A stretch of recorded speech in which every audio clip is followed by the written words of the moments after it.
हाय सांग माने जय जगन्नाथ। ये आम बाड़ी बाड़ी पाख बिल बिलर सबुठ अल्प अल्प लगी भेंडी बैगण पोई मक्का कंचा लंका कखारू झुड़ंग कलरा सबुठ अल्प अल्प लगी सका तोड़ा होकर फ्रेश आसे घरे रोषे हुए जी आसती बंधु तांको दि जाए सब तो खाई हेनी मक्का बहुत थर होता बहुत एथर मक्का होता आम बाड़ी ये हूँ सब मो माँ जेज लगे मो माँ गछ यही गछटी से पूरा बहुत बड़ बड़ आंब है दीटा आंब है 1.5 किले ये गछ से गछ दीटा पाख बापा ता पाखे पीड़ बन देती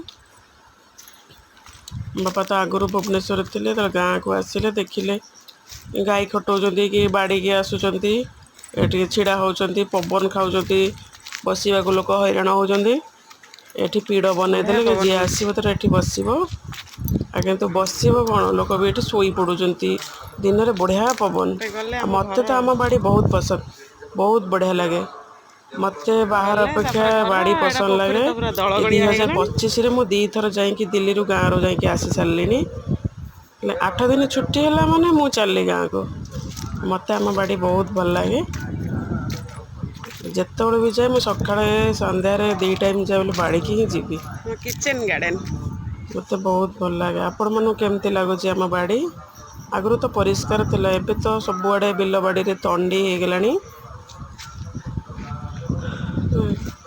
एबे बाड़ी बेसी गहली नहीं आगु तो बहुत गहली होता ये पोखरी रे आगु माछ धरा हो पानी सुखा होकर बहुत बहुत माछ पड़े एबे आ पोखरी की कहीं जाऊन कि पोखरी आ सफा होनी आम पटे बड़ी पानी हुए आमर जेहेतु धोईयाटा बड़ी पानी आसे बड़ी पानी ही माछ पशे पोखरी रे यहाँ ही जगन्नाथ मंदिर नुआ बनी आम केन्द्रापड़ार पट्टामुंडेर श्रीरामपुर पालपटना से जगन्नाथ मंदिर नुआ बनी पावन क्षेत्र जो मैंने भी जानी कि जगन्नाथ मंदिर आसी निश्चय देखि यहाँ हूँ आमर पोखरी पोखरी सेपटर गोटे बाड़ी कदली बाड़ी तापर आम घर